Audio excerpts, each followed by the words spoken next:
What we are about to do is actually doable at home. Just be sure you have adult supervision. Hi, I'm Ethan Howie. Hi, I'm Brandy Gobert. My name is Sabrina Boland. I'm Christian Kavanaugh. And I'm Regine Gomez. We are the Squad Busters! Today we will be testing a common kitchen myth that saves both time and energy. The myth states that there is a correlation between the starting temperature of the water and the time it takes to boil. We predicted the higher the starting temperature is, the faster it will reach its boiling point, which is 100 degrees Celsius. The independent variable is the different temperatures of the water, and the dependent variable is the time it takes to boil. To test this hypothesis, you will need a cooking pot, a measuring cup, a faucet with adjustable temperature knob, a thermometer, tongs, gas stove, a gas meter, a stopwatch, and oven mitt for safety. This experiment will occur throughout the course of 5 days. For each day, a different starting temperature will be tested. On the first day, the lowest temperature from the tap water possible, 26 Celsius, will be tested, and it will increase in a period of 5 days until the highest temperature of water from the tap possible, 45 Celsius, is reached. Okay, so this is trial 1, and the starting temperature is 26 degrees Celsius. Check the gas meter and record the initial gas use of the household. Turn on the knob of the faucet to the coolest or lowest setting and fill the measuring cup with 2 cups of water. Pour the water to the pot and record the temperature using the thermometer. In this experiment, the coolest setting the faucet can provide is 26 degrees Celsius. Place the pot of water on the stove and turn it on to the highest setting possible. And immediately start the stopwatch to record the time it takes to boil. Using the tongs, submerge the tip of the thermometer in the water and wait for the time. Once it reaches 100 Celsius, stop the stopwatch and turn off the gas stove. Record the time it took for the water to boil. Check the gas meter once again and record the final gas usage. To quantify gas usage, count how many increments the 2-foot or bigger dial moved from before the experiment to after.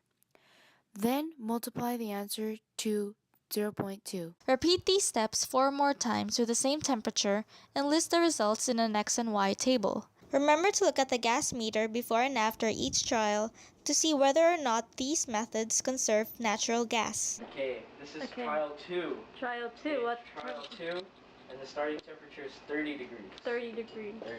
Okay. These are the results for the 5 trials for 30 degrees Celsius. What trial is this? This is, trial 3.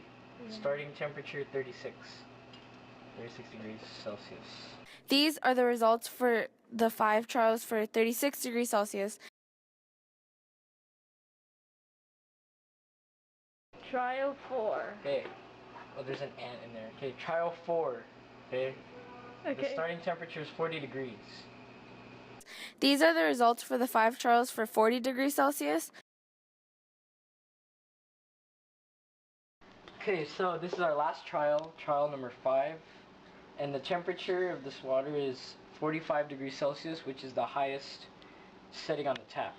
These are the results for the 5 trials for 45 degrees Celsius.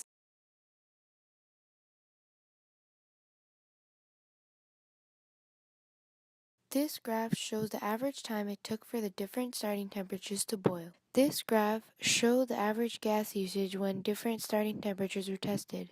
After testing 5 different temperatures, 5 trials each, we conclude that there is no correlation between the starting temperature of the water and the time it takes to boil. We suspected that the higher the starting temperature, the faster the time to boil will be. However, looking at our graphs and evidence, it shows that the time it takes to boil for each temperature is spontaneous, and there is no clear increasing or decreasing pattern. The myth was busted! Oh, shoot! The following unexpected and unpredictable mistakes were avoided as much as possible. The inconsistent positioning of the pot on the stove is one of the sources of error.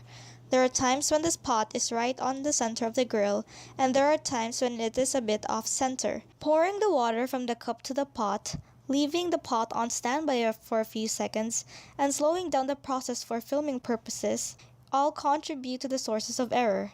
There is a possibility that the temperature of the water has cooled down a little bit, which might have affected the boiling time. Another possible source of error is the misinterpretation of the thermometer. The magnifying glass casing of the thermometer made it difficult to read at times. The small inscriptions of the thermometer added to the challenge of interpreting the temperature of the water.